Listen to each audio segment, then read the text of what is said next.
Hello മക്കളെ, SSLC public പരീക്ഷയിൽ എല്ലാ വർഷവും ഇതുപോലത്തെ ഒരു ചോദ്യം ഉണ്ടാവും. Pencil in water appears to be bend. ഇത് എന്ത് ഫിനോമിനനാണ്, അല്ലെ എന്താണ് ഇവിടുത്തെ പ്രക്രിയ, അല്ലെ എന്തിൻ്റെ ആപ്ലിക്കേഷൻ ആണെന്ന് ചോദിക്കും. അതിൻ്റെ മാത്രമല്ല, അതുപോലെ ഈ ലിസ്റ്റിലുള്ള എല്ലാത്തിൻ്റെയും ചോദിക്കും. ഇനി ഈ വർഷത്തെ പബ്ലിക് എക്സാമിൽ ഏതാ വരാമെന്ന് എനിക്ക് പറയാൻ പറ്റില്ല, പക്ഷേ ഇതിൽ ഏതെങ്കിലും ഒന്ന് നിങ്ങളുടെ പരീക്ഷ പേപ്പറിൽ ഉണ്ടാവും. 2-3 മാർക്ക് ഡെഫിനേഷൻ കൂടി ഉണ്ടെങ്കിൽ 3 മാർക്കിനാണ് ചോദ്യം വരാൻ പോകുന്നത്. സോ എല്ലാ ഒപ്റ്റിക്കൽ ഫിനോമിനൻ, അതായത് refraction, dispersion, scattering, total internal reflection, persistence of vision, പിന്നെ പവർ ഓഫ് അക്കോമഡേഷൻ, അങ്ങനെ കുറേ കാര്യങ്ങളുണ്ട്. എല്ലാം കൂടെ നമുക്ക് എന്ത് ചെയ്യാം, ഈ ഒരൊറ്റ വീഡിയോയിൽ പഠിക്കാം. അങ്ങനെയാണ് 3 മാർക്ക് ഉറപ്പിക്കാം നമുക്ക്. ഓക്കെ, അപ്പോൾ എന്ത് വന്നാലും ഉത്തരം ഉണ്ടാവും നമ്മുടെ അടുത്ത്. ഓക്കെ, അപ്പോൾ നമുക്ക് ഈ ഒരു ടേബിൾ ഫില്ല് ചെയ്യാം. ഈ ടേബിൾ ഫില്ല് ചെയ്യുന്നതോടെ എല്ലാ ആപ്ലിക്കേഷൻസും നമ്മൾ പഠിച്ചെടുക്കും. Pencil in water appears to be bend. മലയാളത്തിൽ ഞാൻ എല്ലാം ജസ്റ്റ് എഴുതി കാണിക്കുന്നില്ല, വെറുതെ വായിച്ചു പോകുന്നേ ഉള്ളൂ. നിങ്ങൾക്ക് മനസ്സിലാവാവുന്നതേ ഉള്ളൂ. സിമ്പിൾ ലാംഗ്വേജ് ആണ്. ഒരു പെൻസിൽ എന്താണ് വെള്ളത്തിൽ ഇറക്കി വെച്ച് കഴിഞ്ഞാൽ അത് വളഞ്ഞ പോലെ തോന്നും. ഇതിൻ്റെ കാരണം എന്താണ് മക്കളെ? നിങ്ങൾക്ക് എല്ലാവർക്കും അറിയാം, ലൈറ്റ് വെള്ളത്തിൽ നിന്ന് എയറിലേക്ക് വരുമ്പോൾ ലൈറ്റ് ബെൻഡ് ചെയ്യുന്നു. റിഫ്രാക്ഷൻ ഓഫ് ലൈറ്റ്, പ്രകാശത്തിൻ്റെ അപവർത്തനമാണ് ഇതിൻ്റെ കാരണം. വെള്ളത്തിൽ നിന്ന് ലൈറ്റിൻ്റെ, പെൻസിൽ വെള്ളത്തിനുള്ളിലല്ലേ ഒരു ഭാഗം, അപ്പോൾ പെൻസിലിൽ നിന്ന് ലൈറ്റ് വരുമ്പോൾ എന്ത് സംഭവിക്കും? വെള്ളത്തിൽ നിന്ന് എയറിലേക്ക് വരുമ്പോൾ ലൈറ്റ് ബെൻഡ് ചെയ്യും. അപ്പോൾ നമുക്ക് തോന്നില്ല എന്താണ് പെൻസിൽ ബെൻഡ് ചെയ്ത പോലെയാണ്, പക്ഷെ ലൈറ്റാണ് ബെൻഡ് ചെയ്തത്. റിഫ്രാക്ഷനാണ് phenomenon. Light splitting when entering prism. ഒരു പ്രിസത്തിൽ വൈറ്റ് ലൈറ്റ് കയറുമ്പോൾ അത് സ്പ്ലിറ്റ് ചെയ്യും.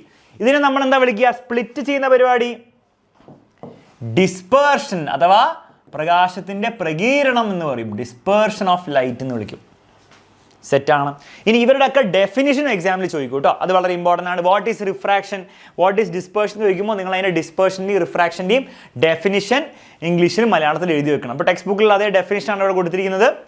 അപ്പോൾ അതും നിങ്ങൾ ബൈ ഹാർട്ട് പഠിക്കണം. ഓക്കെ, അപ്പോൾ ഡെഫിനിഷൻസ് എല്ലാം കൂടി ചേർത്തിട്ടുള്ള ഇതിൻ്റെ PDF താഴെ എന്താണ് നമ്മൾ ഡിസ്ക്രിപ്ഷനിലും ഇതിലും കമൻറ്റ് ബോക്സിലും പിൻ ചെയ്ത് വെക്കേണ്ട ഗൂഗിൾ ഡ്രൈവ് നിങ്ങൾക്ക് എന്ത് ചെയ്യാം, ഡൗൺലോഡ് ചെയ്യാം. എല്ലാ ഡെഫിനിഷൻസും ഉണ്ട്. ഇതിൻ്റെ മാത്രമല്ല, ഇനി പറയാൻ പോകുന്നതിൻ്റെ എല്ലാം ഡെഫിനിഷൻസ് അതിലുണ്ടാവും. Power of accommodation, persistence vision, കാരണം ഏതെങ്കിലും ഒന്നായിരിക്കും ചോദിക്കുക. ഏതാ ചോദിക്കുക നമുക്കറിയില്ല. അപ്പോൾ എല്ലാം പഠിച്ച് വെക്കുക.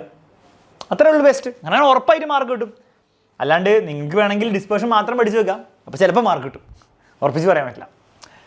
Ability of eye to form ആണെന്നേ. To form images of nearby and far away objects. അടുത്തുള്ളതും ദൂരെയുള്ള സാധനത്തിനെയും നമ്മൾ എന്താണ് കണ്ണിൽ റെറ്റിനയിൽ പതിപ്പിക്കാൻ പറ്റിയ എബിലിറ്റിനെ എന്താ വിളിക്കുക? It is called power of accommodation. സമഞ്ജനക്ഷമത, പവർ ഓഫ് അക്കോമഡേഷൻ.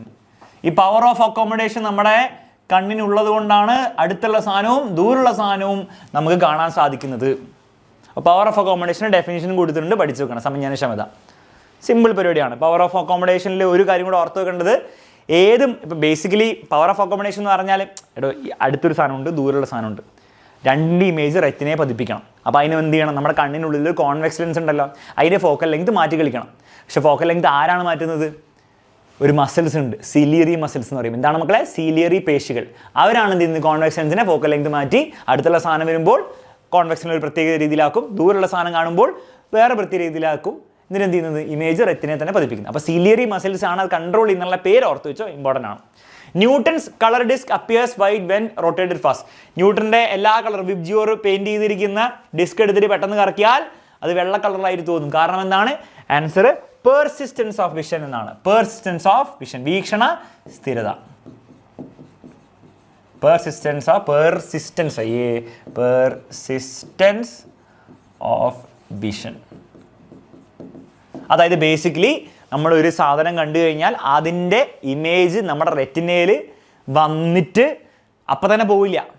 അത് 0.0625 അഥവാ 1/16 സെക്കൻഡ്സ് നമ്മുടെ കണ്ണിലല്ല റെറ്റിനയിൽ പതിഞ്ഞു നിൽക്കും. അപ്പോൾ എന്താ സംഭവിക്കുക? ന്യൂട്ടൺ ഡിസ്ക് പെട്ടെന്ന് കറക്കുമ്പോൾ, അതായത് പെട്ടെന്ന് കറക്കുമ്പോൾ ഈ എല്ലാ കളേഴ്സും നമ്മുടെ കണ്ണിൽ വന്നിട്ട് എന്ത് ചെയ്യും? വിത്തിൻ 0.0625 സെക്കൻഡ്സ് എല്ലാവരും അതിൻ്റെ ഉള്ളിലുണ്ടാവും. അത് റെഡ് വന്നു, 0.0625 സെക്കൻഡ്സിനുള്ളിൽ തന്നെ എന്താണ് വയലറ്റും വന്നു, ഇൻഡിഗോ വന്നു, ബ്ലൂ വന്നു, യെല്ലോ വന്നു, ഓറഞ്ച് വന്നു, ഗ്രീൻ വന്നു. എല്ലാം കൂടെ എന്താണ് ആ 0.0625 സെക്കൻഡ്സിൻ്റെ ഇടയിൽ വരികയാണെങ്കിൽ അത് എല്ലാവരും ഒരുമിച്ച് എന്താണ് നമ്മുടെ റെറ്റിനയിൽ ഉണ്ടാവും. എല്ലാവരും ഒരുമിച്ച് വന്നു കഴിഞ്ഞാൽ നമ്മുടെ റെറ്റിന എന്തായാലും അതിനെ ഇതാക്കുക, എല്ലാ വിബ്ജിയോറും കൂടി ചേർന്ന് കഴിഞ്ഞാൽ വൈറ്റ് ആയിട്ടാണ് കാണുക. അതുകൊണ്ടാണ് നമ്മൾ വൈറ്റ് ആയിട്ട് കാണുന്നത്. പെർസിസ്റ്റൻസ് വിഷനാണ് അതിൻ്റെ റീസൺ. അപ്പോൾ ഈ സംഭവം കണ്ടു കഴിഞ്ഞാൽ, ന്യൂട്ടൺ ഡിസ്ക് എന്ന് വാക്ക് കേട്ട് കഴിഞ്ഞാൽ ഉറപ്പിച്ചോ പെർസിസ്റ്റൻസ് വിഷൻ, അത് എഴുതി വെക്കുക. Sky appears blue. സ്കൈൻ്റെ കളറ് നീലയാവാൻ കാരണം എന്താണ് ഫിനോമിനൻ? സ്കാറ്ററിങ് ആണ്, പ്രകാശത്തിൻ്റെ വിസരണമാണ് സ്കാറ്ററിങ്. അപ്പോൾ സംഭവം എന്താണെന്ന് വെച്ച് കഴിഞ്ഞാൽ നമ്മുടെ അറ്റ്മോസ്ഫിയറിൽ എന്തുണ്ട് മക്കളെ, കുറേ പാർട്ടിക്കിൾസ് ഉണ്ട്. അപ്പോൾ സൺലൈറ്റ് വരുമ്പോൾ, സൺലൈറ്റ് വൈറ്റ് ലൈറ്റ് ആണ്, അപ്പോൾ വൈറ്റ് ലൈറ്റ് നമ്മുടെ അറ്റ്മോസ്ഫിയറിലേക്ക് വരുമ്പോൾ എന്ത് സംഭവിക്കുക, ആ വൈറ്റ് ലൈറ്റിനെ അത് സ്കാറ്റർ ചെയ്യും. സ്കാറ്റർ ചെയ്യാന്ന് പറഞ്ഞാൽ എന്താണ്, റിഫ്ലക്റ്റ് ചെയ്യും, പാർഷ്യലി റിഫ്ലക്റ്റ് ചെയ്യും. കുറച്ച് അബ്സോർബ് ചെയ്യാൻ പാർട്ടിക്കിൾസ്, ബാക്കിയുള്ള റിഫ്ലക്റ്റ് ചെയ്യും. അതിനാണ് സ്കാറ്ററിംഗ് നൽകുക. അപ്പോൾ സ്കാറ്ററിംഗ് ഡെഫിനേഷൻ എന്താണ് ഇതിൽ കൊടുത്തിട്ടുണ്ട്, അത് വായിച്ച് ചെയ്യുമ്പോൾ നിങ്ങൾക്ക് മനസ്സിലാവും. ഞാൻ ഈ പറഞ്ഞ തന്നെയാണ് സ്കാറ്ററിംഗ്. അവിടെ പോയി സ്കാറ്ററിംഗ് ഡെഫിനേഷൻ ഇതാ.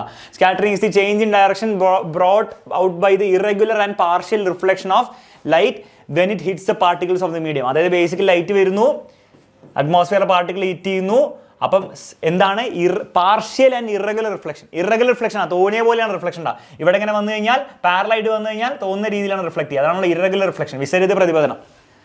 എന്നാൽ പാർഷ്യലുമാണ്, കംപ്ലീറ്റ് ലൈറ്റ് റിഫ്ലക്ട് ആവില്ല. അതായത് കുറച്ച് ലൈറ്റ് എന്താണ് ഇവിടെ അബ്സോർബ് ആവും പാർട്ടിക്കിൾസ്, ബാക്കിയുള്ള ലൈറ്റിലാണ് റിഫ്ലക്ട് ചെയ്യുക. അപ്പോൾ ഫുള്ളി റിഫ്ലക്ഷൻ എന്ന് ആണെങ്കിൽ ഫുള്ളി റിഫ്ലക്ഷൻ എന്ന് പറഞ്ഞാൽ മതിയായിരുന്നു. പാർഷ്യൽ റിഫ്ലക്ഷൻ ആണ് സ്കാറ്ററിംഗ് ആൻഡ് ഇറഗുലർ റിഫ്ലക്ഷൻ ആണ്. ഓക്കെ, ക്രമപ്രതിപതനാണോ വിസരിത പ്രതിപതനാണോ? വിസരിത പ്രതിപതനാണ്. റെഗുലർ റിഫ്ലക്ഷൻ അല്ല ഇറഗുലർ റിഫ്ലക്ഷൻ ആണ്. പാരലൈറ്റ് വന്നു കഴിഞ്ഞാൽ തിരിച്ച് തോന്നിയ രീതി പോകും. അപ്പോൾ ഇതാണ് സ്കാറ്ററിംഗ്. ഇതുള്ളത് കൊണ്ടാണ് എന്ത് സംഭവിക്കുന്നത്, നമ്മുടെ സ്കൈൻ്റെ കളർ എന്താവുന്നത്, നീലയാവുന്നത്. അതിന് കാരണം എന്താണ്?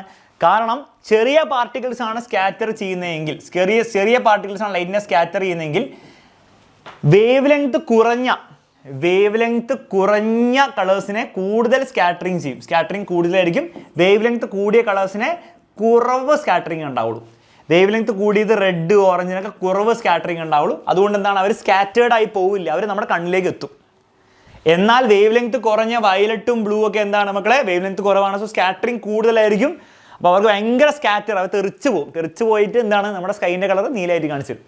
അതുകൊണ്ടാണ് അറ്റ്മോസ്ഫിയറിൻ്റെ കളർ നീലയായിട്ട് വരുന്നത്. കാരണം അത് എന്താണ് അങ്ങോട്ടും ഇങ്ങോട്ട് തെറിച്ച് റിഫ്ലക്റ്റഡ് ആയിട്ട്, ആ റിഫ്ലക്റ്റഡ് ലൈറ്റാണ് നമ്മുടെ അറ്റ്മോസ്ഫിയറിൽ നിന്ന് വരുന്നത്. അതുകൊണ്ട് അറ്റ്മോസ്ഫിയർ നമുക്ക് എന്തായിട്ട് തോന്നുന്നത്, നീലയായിട്ട് തോന്നുന്നത്. കാരണം വയലറ്റും ബ്ലൂ ഒക്കെയാണ് കൂടുതൽ സ്കാറ്റർ ആവുക. ഓക്കെ, അപ്പോൾ അത് ഓർത്ത് വെച്ചോ, ഇമ്പോർട്ടൻ്റ് ആണ്. ഇപ്പോൾ പറഞ്ഞ കാര്യങ്ങളെല്ലാം തന്നെ ഇമ്പോർട്ടൻ്റ് ആണ് കേട്ടോ. ഓക്കെ, ഇനി ഒരു കാര്യം കൂടി പറഞ്ഞുതരാം. ചെറിയ പാർട്ടിക്കിൾസ് ആണെങ്കിൽ വേവ് ലെങ്ത് കുറഞ്ഞ ആൾക്ക് കൂടുതൽ സ്കാറ്ററിങ്, വേവ് ലെങ്ത് കൂടിയ ആൾക്ക് കുറവ് സ്കാറ്ററിങ്. അപ്പോൾ സാർ വലിയ പാർട്ടിക്കിൾസ് ആണ് സ്കാറ്റർ ചെയ്യുന്നെങ്കിലോ, എല്ലാവർക്കും ഒരേപോലെ ആയിരിക്കും സ്കാറ്ററിങ്. വേവ് ലെങ്ത് കുറഞ്ഞ വയലറ്റിനും ബ്ലൂവിനും വേവ് ലെങ്ത് കൂടിയ റെഡിനും ഒക്കെ ഒരേ എമൗണ്ട് സ്കാറ്ററിങ് ആയിരിക്കും. എല്ലാവരും ഒരേപോലെ സ്കാറ്ററിങ്, വേവ് ലെങ്ത് ഈ പാർട്ടിക്കിൾസിൻ്റെ വലിപ്പം കൂടുതലാണെങ്കിൽ. അപ്പോൾ ഈ ഒരു സംഗതി കൂടെ ഓർത്ത് വെച്ച് എക്സാമിന് ചോദിച്ചിട്ടുണ്ട് കേട്ടോ. എല്ലാം പറയുന്ന കാര്യങ്ങൾ ചോദിച്ചിട്ടുണ്ട്, ഒന്നും ചോദിക്കാത്ത കാര്യങ്ങളല്ല, ചോദിക്കാൻ സാധ്യതയുണ്ട്. Sun appears reddish during the sunrise and sunset. വീണ്ടും സണ്ണിൻ്റെ കളർ റെഡ് ആവാൻ കാരണം എന്താണ്, സ്കാറ്ററിങ് തന്നെയാണ്. അതിൻ്റെ കാരണം ബേസിക് ആയിട്ട് പറഞ്ഞുതരാം. സംഭവം ഇത്രയേ ഉള്ളൂ. നമ്മുടെ എർത്താണിത്. സൺറൈസിൻ്റെ സമയത്തും സൺസെറ്റിൻ്റെ സമയത്തും ഹൊറൈസണിലായിരിക്കും ഉണ്ടാവുക. അപ്പോൾ എർത്തിൻ്റെ അറ്റ്മോസ്ഫിയർ ഞാൻ കാണിച്ചു തരാം. ഇങ്ങനെയായിരിക്കും അറ്റ്മോസ്ഫിയർ ഉണ്ടാവും. അപ്പോൾ സൺലൈറ്റ് എന്ന് പറഞ്ഞാൽ വൈറ്റ് ലൈറ്റ് ഇങ്ങനെ വരികയാണ്. നമ്മളിവിടെയാണ് നിൽക്കുന്നത് വിചാരിക്കുക. നമ്മൾ സൺസെറ്റ് സൺറൈസ് കണ്ടുകൊണ്ടിരിക്കുകയാണ്. വൈറ്റ് ലൈറ്റ് വരുന്നു. വൈറ്റ് ലൈറ്റിനുള്ളിൽ എന്തുണ്ട് മക്കളെ, വിബ്ജിയോർ മൊത്തം ഉണ്ട്. അതിൽ ആലോചിച്ച് നോക്കി റെഡിന്, എർത്തിലെ അറ്റ്മോസ്ഫിയറിൻ്റെ പാർട്ടിക്കിൾസ് ചെറിയ പാർട്ടിക്കിൾസ് ആണ്. അപ്പം വേവ് ലെങ്ത് കൂടിയ റെഡിനെ ഒന്നും കാര്യമായിട്ട് സ്കാറ്റർ ചെയ്യില്ല. അപ്പോൾ റെഡ് എന്താണ് നമ്മുടെ കണ്ണിലെത്തുന്നു. ഓറഞ്ചിനും വേവ് ലെങ്ത് അത്യാവശ്യം കൂടുതൽ, അപ്പോൾ ഓറഞ്ച് നമ്മുടെ കണ്ണിലെത്തുന്നു. എന്നാൽ യെല്ലോയും വലിയ മോശമല്ല, യെല്ലോയും കുറച്ച് നമ്മുടെ കണ്ണിലെത്തുന്നു. പക്ഷേ താഴേക്ക് പോകുമ്പോൾ ഇപ്പം ഗ്രീന്, അതുപോലെ തന്നെ ബ്ലൂ, ഇൻഡിഗോ ഒക്കെ എന്താ പ്രശ്നം, അവർക്ക് വേവ് ലെങ്ത് കുറവാണ്. വേവ് ലെങ്ത് കുറഞ്ഞുള്ള ബ്ലൂവിനൊക്കെ എന്താണ് സ്കാറ്റർ ചെയ്ത് കളയും. ഗ്രീനിന് എന്ത് ചെയ്യും, സ്കാറ്റർ ചെയ്ത് കളയും.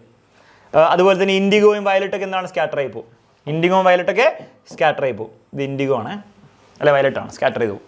അപ്പം ഈ ബ്ലൂവും വയലറ്റും ഗ്രീനൊക്കെ എന്താണ് നന്നായിട്ട് സ്കാറ്റർ ആയി പോകുന്നതുകൊണ്ട് നമ്മുടെ കണ്ണിലെത്തുന്നത് കൂടുതൽ എന്തായിരിക്കും, റെഡും ഓറഞ്ചൊക്കെ ആയിരിക്കും. അതുകൊണ്ടാണ് നമുക്ക് സൺറൈസ് സമയത്തും സൺസെറ്റ് അപ്പുറത്താണെങ്കിൽ സൺസെറ്റ് സമയത്തും നമുക്ക് സണ്ണിന് റെഡ് ആയിട്ട് തോന്നും. കാരണം വേവ് ലെങ്ത് കുറഞ്ഞ വയലറ്റ്, ഇൻഡിഗോ, ബ്ലൂ, ഗ്രീനൊക്കെ നല്ലോണം സ്കാറ്റർ ആയി പോകും, നമ്മുടെ കണ്ണിലെത്തില്ല. ഓക്കെ, അപ്പോൾ ആ റീസൺ എഴുതി വെക്കുക. ബേസിക്കലി എന്താ സംഭവം, സ്കാറ്ററിംഗ് ആണ്. Path of light becomes visible when pass through mist, ഹോള് അല്ലെങ്കിൽ മിൽക്ക് വാട്ടർ. നമ്മൾ കുറച്ച് ഒരു ഗ്ലാസ്സിൽ വെള്ളം എടുക്കുക, എന്നിട്ട് കുറച്ച് പാലിൽ തുള്ളി ഇട്ടിട്ട് ലൈറ്റ് അതിലൂടെ കടത്തി വിട്ടാൽ ആ ലൈറ്റിൻ്റെ പാത ആ പാൽ വെള്ളത്തിൽ കാണാൻ പറ്റും. ഇതിനെ വിളിക്കുന്ന പേരാണ് മക്കളെ ടിൻഡോൾ എഫക്റ്റ്. ടിൻഡോൾ പ്രഭാവം അഥവാ ടിൻഡോൾ എഫക്റ്റ്. ഡെഫിനേഷൻ അടക്കം പഠിക്കണം കേട്ടോ. ബേസിക്കലി ഈ പാലും വെള്ളം എന്ന് പറഞ്ഞാൽ ഒരു സസ്പെൻഷൻ അഥവാ കൊളോയിഡൽ സൊല്യൂഷൻ എന്ന് വിളിക്കും. കൊളോയിഡൽ സൊല്യൂഷനിലോ സസ്പെൻഷനിലോ ലൈറ്റ് കടക്കുമ്പോൾ ലൈറ്റ് സ്കാറ്റേർഡ് ആവുന്നുണ്ട്. അതിനെയാണ് ടിൻഡോൾ എഫക്റ്റ് എന്ന് വിളിക്കുക. അപ്പോൾ സാർ ടിൻഡോൾ എഫക്റ്റ് എന്ന് പറഞ്ഞാൽ സ്കാറ്ററിംഗ് ആണോ? അതെ. പക്ഷേ ഇവിടുത്തെ സ്കാറ്ററിംഗ് എല്ലായിടത്തെയും സ്കാറ്ററിംഗ് അല്ല, ഒരു കൊളോയിഡൽ സൊല്യൂഷനിലെയോ അല്ലെങ്കിൽ സസ്പെൻഷനിലെയോ സ്കാറ്ററിങ്ങിനെ വിളിക്കുക. അപ്പോൾ നിങ്ങൾ ഡെഫിനിഷൻ നോക്കിക്കഴിഞ്ഞാൽ നിങ്ങൾക്ക് കാണാൻ പറ്റും. When rays of light pass through a colloidal fluid or suspension the tiny particles get illuminated ആവുന്നു, പ്രകാശിതമാവുന്നു due to scattering. Because of this the path of light is made visible. അതുകൊണ്ട് നമുക്ക് എന്താണ് ലൈറ്റിൻ്റെ പാത കാണാൻ പറ്റും. പക്ഷേ എന്ത് ബിക്കോസ് ഓഫ് സ്കാറ്ററിംഗ് ആണ്, ബേസിക്കലി സ്കാറ്ററിംഗ് തന്നെയാണ്. This phenomenon Tyndall effect. Tyndall എഫക്റ്റിൻ്റെ ഡെഫിനേഷൻ എക്സാമിൽ ചോദിക്കൂട്ടോ, പഠിച്ചു വെക്കുക. റെയിൻബോ ഫോർമേഷൻ എന്താ സംഭവിക്കുക മക്കളെ? റെയിൻബോ ഫോർമേഷൻ ആദ്യം ലൈറ്റ് ഉള്ളിൽ കയറുമ്പോൾ ലൈറ്റിന് ഡിസ്പേർഷൻ സംഭവിക്കുന്നുണ്ട്, പ്രകീരണം സംഭവിക്കുന്നുണ്ട്. പിന്നെ ലൈറ്റ് പോയി അപ്പുറത്തെ അറ്റത്ത് ഇടിച്ച് തിരിച്ചു വരുമ്പോൾ ടോട്ടൽ ഇൻറ്റേർണൽ റിഫ്ലക്ഷൻ അല്ല, വെറും ഇൻറ്റേർണൽ റിഫ്ലക്ഷൻ നടക്കുന്നുണ്ട്. ടോട്ടൽ ലൈറ്റ് നടക്കുന്നില്ല, ഇൻറ്റേർണൽ റിഫ്ലക്ഷൻ നടക്കുന്നുണ്ട്. പിന്നെ ലൈറ്റ് വെള്ളത്തിൻ്റെ തുള്ളിയിൽ നിന്ന് പുറത്ത് എയറിലേക്ക് പോകുമ്പോൾ റിഫ്രാക്ഷൻ നടക്കുന്നുണ്ട്. 3 കാര്യങ്ങളാണ് നടക്കുന്നത്. എന്തൊക്കെയാണ്? ഡിസ്പേർഷൻ പ്രകീരണം, ഇൻറ്റേർണൽ റിഫ്ലക്ഷൻ ആന്തര പ്രതിപതനം, ആൻഡ് റിഫ്രാക്ഷൻ അപവർത്തനം പുറത്തേക്ക് വരുമ്പോൾ. Last stars twinkling. സ്റ്റാർസ് മിന്നുന്നതിൻ്റെ കാരണം എന്താണ്? അറ്റ്മോസ്ഫിയറിക് റിഫ്രാക്ഷൻ ആണ്. അറ്റ്മോസ്ഫിയറിലൂടെ ലൈറ്റ് ബെൻഡ് ചെയ്ത് വരുന്നതുകൊണ്ടാണ് നമുക്ക് സ്റ്റാർ മിന്നുന്നത് പോലെ തോന്നുന്നു. അറ്റ്മോസ്ഫിയറിക് റിഫ്രാക്ഷൻ എഴുതി വെക്കുക. അപവർത്തനം തന്നെയാണ് ആരുണ്ടാക്കുന്നത്? അറ്റ്മോസ്ഫിയർ ഉണ്ടാക്കുന്നത്. അപ്പോൾ ഇത്രയും ഒപ്റ്റിക്കൽ ഫിനോമിനനാണ് നിങ്ങൾ പഠിച്ചു വെക്കേണ്ടത്. ഇതിൻ്റെ ആപ്ലിക്കേഷനും അതായത് ബേസിക്കലി സിറ്റുവേഷൻസ് തരും, എന്നിട്ട് നിങ്ങളോട് അതെന്താണെന്ന് പറയാൻ പറയും. അല്ല നേരെ തിരിച്ചു വരാൻ പറയും, പെർസിസ്റ്റൻസ് ഓഫ് വിഷൻ്റെ ഒരു ആപ്ലിക്കേഷൻ പറയാൻ പറയും. അപ്പോൾ നിങ്ങൾ ന്യൂട്ടൺ സിസ്കിൻ്റെ കാര്യം പറയണം, പവർ ഓഫ് അക്കോമഡേഷൻ്റെ ഇത് പറയാൻ പറയും, ഡിസ്പേർഷൻ്റെ ആപ്ലിക്കേഷൻ പറയാൻ പറയും. മനസ്സിലല്ലേ? റിഫ്രാക്ഷൻ്റെ ഒരു എക്സാമ്പിൾ പറയാൻ പറയും.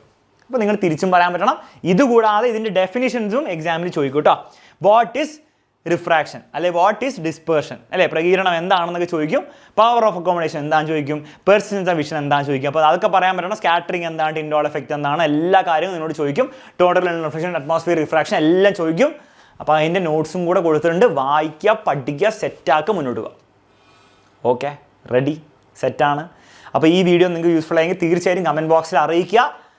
പിന്നെ ഒരു 3 ഫ്രണ്ട്സിനെങ്കിലും നിങ്ങൾ ഷെയർ ചെയ്ത് കൊടുക്കുക. കാരണം ഇത്രയും ചെറിയ വീഡിയോ കുറേ കാര്യങ്ങളാണ് കിട്ടുന്നത്. അപ്പം നിങ്ങൾ തീർച്ചയായും മടിക്കരുത് ഫ്രണ്ട്സിന് ഷെയർ ചെയ്യാൻ വേണ്ടി. കാരണം അത്രത്തോളം മാർക്കായിരിക്കും. ഒരു 3-4 മാർക്ക് ഈസി ആയിട്ട് ഒരു 10 മിനിറ്റ് വീഡിയോ കണ്ട് കിട്ടുക എന്ന് പറഞ്ഞാൽ എളുപ്പമല്ല. 10 മിനിറ്റ് ആണത്, ഇപ്പോൾ എത്രയും 12 മിനിറ്റ് എളുപ്പമല്ല, ഒരു വലിയ കാര്യം തന്നെയാണ്. അപ്പോൾ എല്ലാവർക്കും ഒന്ന് ഷെയർ ചെയ്ത് കൊടുക്കുക. അത്ര മാത്രമേ പറയാനുള്ളൂ. നമുക്ക് എക്സാം തകർക്കണം. കാണാം മറ്റൊരു വീഡിയോ.